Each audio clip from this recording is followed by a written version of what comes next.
Welcome to the American Conservation Experience podcast. Get ready to meet the inspiring individuals who are the driving force of conservation projects across the country. From the towering peaks of our national parks to the vital ecosystems of our wildlife refuges and beyond, we'll introduce you to the dedicated people who are making a tangible difference. Join us as we shine a light on the often unsung heroes who build and maintain our trails, revitalize crucial habitats, and so much more, all powered by the energy and commitment of thousands of young adults. So let's dive in and explore the world of conservation together. Thanks for joining us. Welcome to the American Conservation Experience, an official podcast of American Conservation Experience, a national conservation corps. I am really excited to be here today on the inaugural episode. I am joined by my fantastic friend and colleague, Dave Bastian. Hi there. And together, we are thrilled to bring you all the stories from the field around what conservation corps do, including trail building, habitat restoration, and the powerful connection between people and public lands. So who are we? Well, my name is Elyse Cogburn, and I am the Partnership Development and Outreach Manager here at ACE. And like I mentioned, I am joined by my friend and co-host, Dave Bastian. Hi, Dave. Hey, Elyse. It's great to be here with you. I am the EPIC National Park Service Division Director. And as ACE staff, we help behind the scenes here to support the conservation projects and people who make those projects happen. I like to think of us as the mission control. Fabulous. On this premiere episode, we are taking you back to the roots of ACE, the roots of the Conservation Corps movement, and of the enduring spirit of service that continues to shape our landscapes and our lives. So let's start right here. Dave, do you want to kick us off and tell us who is American Conservation Experience? So those roots go back to 2004 in the beautiful town of Flagstaff, Arizona. We began with a simple but powerful goal. We wanted to provide young adults with meaningful opportunities to serve across America's public lands. We partner with agencies like the National Park Service, the Bureau of Land Management, the United States Forest Service, and the U.S. Fish and Wildlife Service, to name a few. Our members are young adults between the ages of 18 and 30, 35 if you're a veteran, and they serve in one of our two programs, our crew program or our EPIC program. Our crew program is kind of our boots on the ground program. We send them out on hitches, 8 days on, 6 days off within crew. Your housing and your food is provided while on hitch, and you really get put in some pretty spectacular places within national park lands, Forest Service lands. It can be front country or even back country projects that crews work on. And our EPIC program is an acronym. It stands for Emerging Professionals in Conservation. And we're going to be hearing a lot more about both these programs in subsequent episodes as we dive into the stories of folks who are currently with boots on the ground and have gone on to graduate from these programs and are now alums who can trace where they are today back to what they did. And fun fact for y'all listening, we'll get a little bit more about this later in the episode around our EPIC division. But I first started here at ACE within our EPIC division with the Bureau of Land Management as a member manager and worked there for a couple of years and got to really understand and really appreciate the work that the Bureau of Land Management does. For me personally, that was kind of one of the agencies. I didn't really know what they did. They were kind of, in my eyes, like a catch-all agency within natural resources, which I thought was a really neat way to learn more. Yeah, I love that. So you are actually spending time working with the folks who are out there living and working in the field, doing the trail building, the restoration, and the preservation of cultural sites and all of the above. That's really awesome that you get to have that time to get to know some of those folks. It was incredible and also very inspiring that a lot of these places were ridiculously remote. And the fact that people are serving, living out there, surrounded by beautiful nature, which is great, awesome, and wonderful. But, as an extrovert, I feel like I could only do that for so long. But I very much appreciate the people who choose to do that and can do that for long periods of time. I've often said if you're feeling cynical about youth today, it's because you're not actually working with youth or having any experience with youth. So ACE is a proud member of the Corps Network, which is our umbrella organization. The Corps Network oversees really the modern Corps movement, which is something that I absolutely love being a part of. ACE is the third conservation corps I've worked for, and all of them have been a part of the Corps Network. It's a national alliance of programs that channel the energy of both the young adults who serve, but also the staff to do this work for these incredibly special places.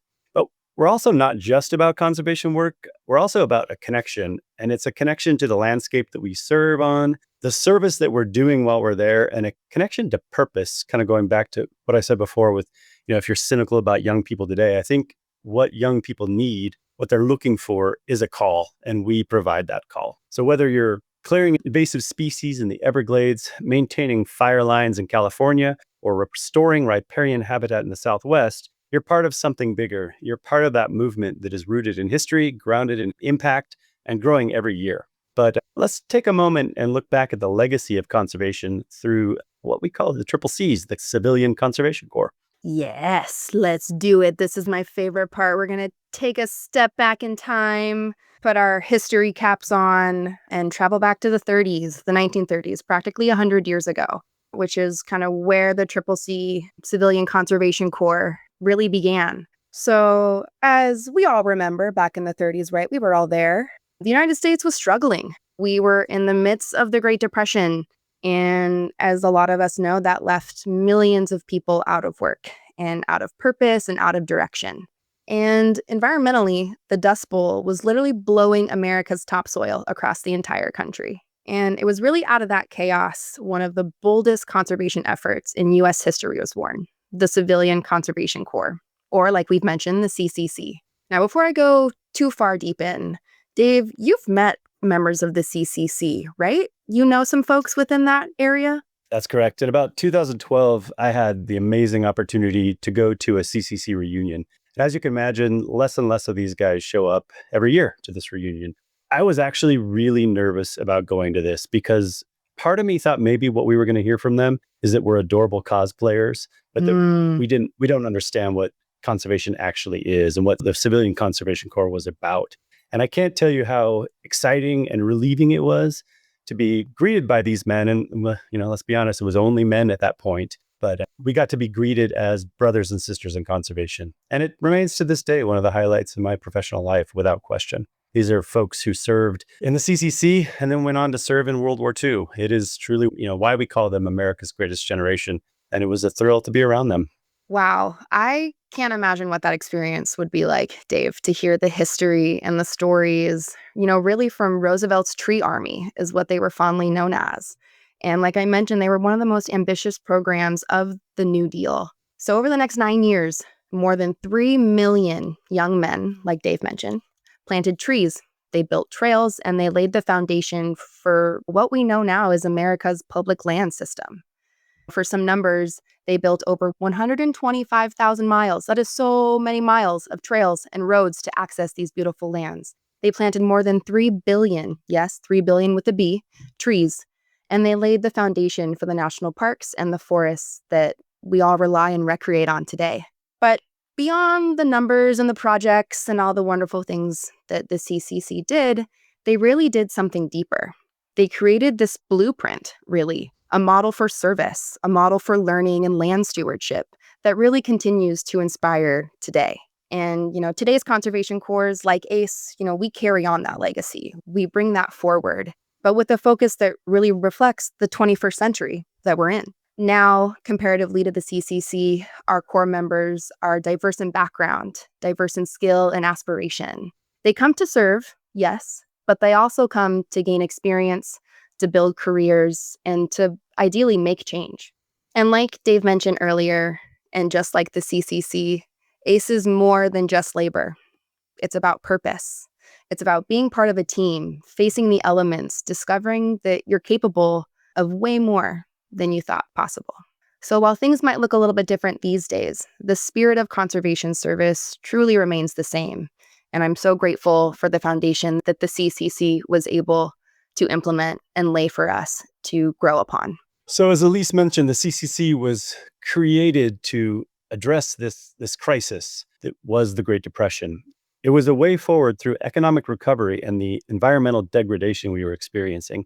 And, I think I love what Elyse said about that, especially that spirit of Conservation Corps, because it is what I love most about this world and why I've chosen to spend the bulk of my adult life working for Conservation Corps is that spirit, that it isn't just about this infrastructure we're building for public lands, which is essential to my well-being, to a lot of our well-being, but also about fostering that next generation of folks who both are going to do this work, but also sometimes just care about this work. We don't just build conservation leaders. We also create folks who love public lands, who support public lands.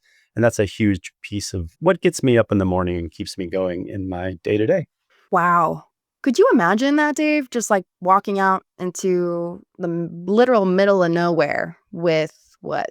A pickaxe, a handsaw? What even kind of tools would folks use on projects like that back in the CCC? Yeah, I think one of the things that I love about our world is that a lot of those tools a CCC boy would recognize today, things like, a shovel, a pickmatic, a Pulaski, those classic trail tools are still in use in every way. And those are the tools that built the infrastructure we enjoy in national parks like Shenandoah, the Grand Canyon, or Yosemite. You'll still find those trails and you'll still build them and work on them with those exact tools. But technology has changed, and in some ways, so is our mission. We're carrying that legacy forward, but we're doing it with a fresh vision for the 21st century. Where the CCC was originally just young, able bodied men, now we're inclusive with members from all backgrounds, all experiences. We serve young adults across the United States, many of whom are entering both conservation as a career and also an outdoor experience for the first time. And they're using their time in the field to explore their values, to find direction, or really to just make a difference in these places that they are loving and both learning to love. Our projects today tackle everything from invasive species removal to cultural resource preservation. And we work in partnership, as I mentioned, with all of those federal agencies and a lot of state, county, and nonprofits as well. So in addition to those classic tools that we still use to build trails and fell trees, we're also diving into a vast array of new tools that engage in restoration science, GIS mapping, remote sensing, and we're engaging in new endeavors such as disaster response and mitigation. It's kind of neat that the structure and honestly the standard of the original Conservation Corps movement remains true today. That enduring nature and spirit, that grit, even the tools. We still have crews going out on hitches today using the same tools. And I think that's really neat and really exciting, especially as we move into the 21st century. We've adapted and we've grown from that, right? We use different technologies. We still use the same tools, and we use things like tablets and plant identification softwares and a lot of tools that you see within our EPIC program that really helps progress and really help move the Conservation Corps movement into the 21st century. Yeah, I like that. I love that what you mentioned about, ACE being forward looking, because I think Epic is a perfect example of how ACE is forward looking. The crew model exists, it's alive and well today, it's thriving. But ACE also saw a need for young people to do things that were maybe a bit more specific and focused, something that might give them some even deeper mentorship within public lands agencies, and really took the lead on taking what was maybe a small part of conservation corps and growing it into this truly powerful behemoth of a program. EPIC is the emerging professionals in conservation. And it takes young people in what we call an individual placement, or which is often called an internship, and puts them with a mentor in a really one-on-one focused program. So they might be learning some really in-depth aspects of historic preservation or invasive weed removal or even trail work, but they're doing it in a very targeted, very, like I said, one-on-one mentorship. It's a really powerful program, and it's what actually attracted me to ACE in the first place and why I work here to this day. Also, same. Like I mentioned in the very beginning, I first got my start here at ACE working within our EPIC division as a member manager, supporting our members, working with the Bureau of Land Management and the U.S. Forest Service. And it was such an inspiring role and really fun to help facilitate all of these young conservationists and young people trying to build their career. It was really awesome. One of the things that sometimes folks ask about us is if the federal government had all the money they could possibly need for this work, would we even have a role or a place? And I got to ask that question directly to a national park superintendent. So a superintendent is someone who essentially is the top boss for that park. And I said, if you had everything you needed financially, would you still need us?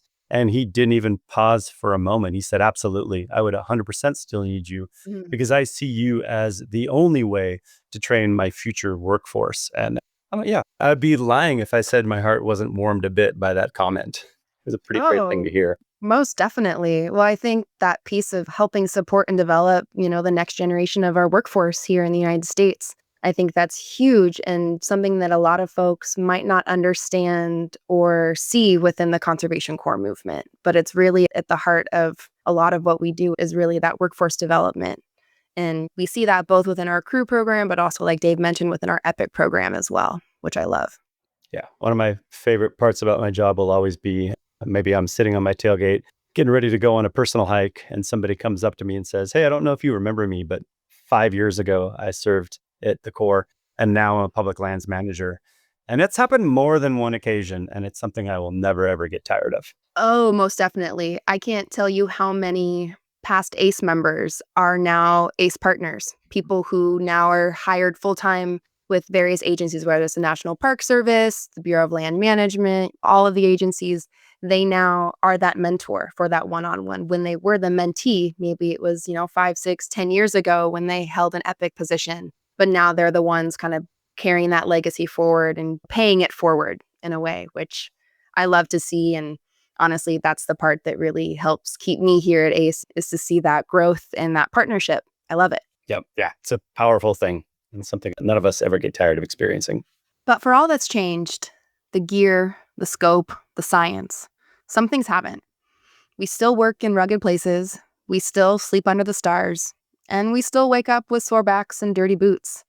And most importantly, proud of the work that we've done. We're really excited to dive deeper into stories like these because they're still being written, one project, one person, one acre at a time. But honestly, we're proud of the work that we've done. And I can say that from both someone who has done this work and also someone who supports the work from behind the scenes. So what does the future of conservation look like? Dave, let's be honest. Our public lands are facing unprecedented challenges. We're talking wildfires, we're talking droughts, hurricane, natural disasters. It's kind of a lot. It's a lot, but there's also a new generation that's rising to meet those challenges, and they're doing it through Corps service. A whole lot of them are. We're not just building trails, we're building careers in restoration ecology, land management, historic preservation, sustainability, and community resiliency. We're not just planting trees, we're restoring ecosystems. We're not just responding to natural disasters, we're empowering communities. We're not just filling positions, we're opening doors for those who have often been excluded from these spaces. And that means actively working to enhance the conservation workforce through intentional recruitment, support systems, and most important, mentorship. It means investing in the next generation of environmental leaders, not just as workers, but as stewards. Are you someone who enjoys outdoor recreation? Are you a land or community manager looking for innovative ways to tackle projects or tasks? Are you a recent grad looking for an interesting career path? Or are you just curious about what's happening in our parks and public lands? Whatever camp you fall into, this is the right space for you. In upcoming episodes of American Conservation Experience, you'll hear stories firsthand from ACE alumni, members, staff, and partners who are transforming the future of public lands, one project at a time. So stay with us, subscribe, follow, and share this episode if you believe in the power of public service and the power of public lands. I'm really looking forward to it. Can't wait. See you in episode 2. Thanks for joining us. Stay tuned for upcoming episodes and subscribe to our podcast on your favorite platform. Also, be sure to check out our website at usaconservation.org. Thanks again for listening, and we hope you'll continue to be part of our journey as we go behind the scenes with the dedicated individuals working tirelessly to protect and preserve our natural wonders.